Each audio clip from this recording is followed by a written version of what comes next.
D'après une étude menée par Harvard, les personnes qui se réveillent tôt ont tendance à être beaucoup plus productives, plus disciplinées, mais aussi plus optimistes que celles qui se lèvent tard. Dans cette vidéo, je partagerai avec vous 4 habitudes matinales que les personnes à succès ont tendance à adopter pour commencer leur journée du bon pied. Souhaitez-vous devenir une personne à succès? Cette vidéo est pour vous. La première habitude, c'est se lever tôt. D'après une étude faite par Forbes, plus de 50% de PDG américains se lèvent avant 6 heures du matin.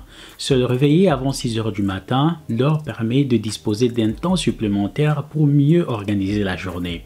La deuxième habitude, c'est l'exercice physique. Il faudra intégrer l'exercice physique dans votre routine matinale.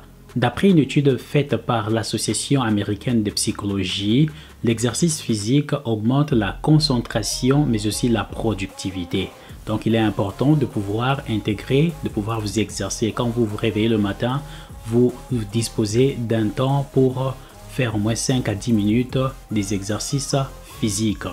La troisième habitude consiste à planifier. D'après une étude menée par LinkedIn, les personnes qui planifient leur journée sont 30% plus productives que celles qui ne le font pas. Planifier votre journée consiste à établir une liste des tâches prioritaires à exécuter tout au long de la journée, mais aussi vous fixer des objectifs qui sont réalisables. En parlant des objectifs, il est très important de veiller à ce que vos objectifs soient SMART, c'est-à-dire des objectifs qui sont spécifiques. Alors, un objectif spécifique est un objectif qui répond à 5 questions. La première question, c'est la question de qui? Qui sera impliqué dans l'accomplissement de cet objectif? La deuxième question, c'est la question de quoi? C'est quoi le besoin que l'on désire satisfaire à travers cet objectif? La troisième question, c'est la question de comment? Quels sont les moyens qui doivent être mis en œuvre pour accomplir cet objectif? La quatrième question, c'est la question de où? Où sera accompli cet objectif? Et enfin, c'est la question du pourquoi. C'est quoi la raison fondamentale pour laquelle vous voulez atteindre cet objectif? Une fois que les 5 questions seront répondues, vous avez là un objectif qui est spécifique avec beaucoup de chances de pouvoir l'atteindre, qui sont mesurables. Si votre objectif est de remplir ce verre à partir de ce vase d'eau, vous devez donc vous rassurer que vos yeux sont fixés sur l'objectif et la procédure. Sinon, vous risquez simplement de gaspiller de l'eau ou vous arrêtez à mi-chemin. Il en est de même avec votre objectif. Il doit être spécifique, mais aussi mesurable. Vous devez trouver des éléments, des indicateurs qui vous permettent de savoir que vous êtes en train d'avancer dans la bonne direction.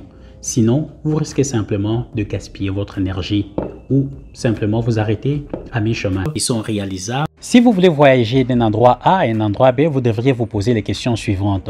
Ai-je les compétences nécessaires et les ressources qu'il faut pour atteindre cet objectif? Sinon, qu'est-ce qui me manque? Y a-t-il des personnes qui ont essayé d'atteindre cet objectif? Avaient-elles réussi? C'est avec ce genre de questions que vous arriverez à formuler un objectif qui est réalisable.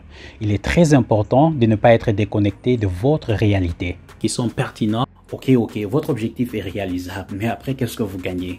N'oubliez surtout pas, lorsque vous fixez un objectif, cela équivaut à dire non à d'autres milliers d'objectifs à atteindre. Rassurez-vous donc de la valeur ajoutée à votre vie, à votre famille, à votre entreprise. Fixez-vous toujours des objectifs qui sont pertinents et rentables, mais aussi limités dans le temps. Mais je trouve qu'il y a 3 bonnes raisons pour lesquelles votre objectif doit être limité dans le temps. La première raison, c'est que cela vous aidera à bien mesurer le progrès vers l'accomplissement de cet objectif. La deuxième raison, c'est que cela vous donnera une vision bien claire du temps libre que vous pouvez avoir. Comme ça, vous pouvez vous décider si vous pouvez l'investir dans d'autres activités. Et de 3, cela vous permettra aussi de rester concentré sur l'objectif que vous vous êtes fixé. Alors, pour votre objectif, faites en sorte qu'il soit un objectif spécifique, mesurable, réalisable, mais aussi limité dans le temps. La quatrième habitude, c'est la pratique de la méditation. D'après une étude menée par l'Université de la Californie, la méditation diminue le taux de stress mais augmente aussi la concentration. Voilà, ce sont là les 4 habitudes matinales des personnes à succès. Vous souhaitez devenir une personne à succès? Voilà les 4 habitudes que vous pouvez adopter dans l'espoir d'expérimenter un changement dans votre vie. Merci pour votre temps.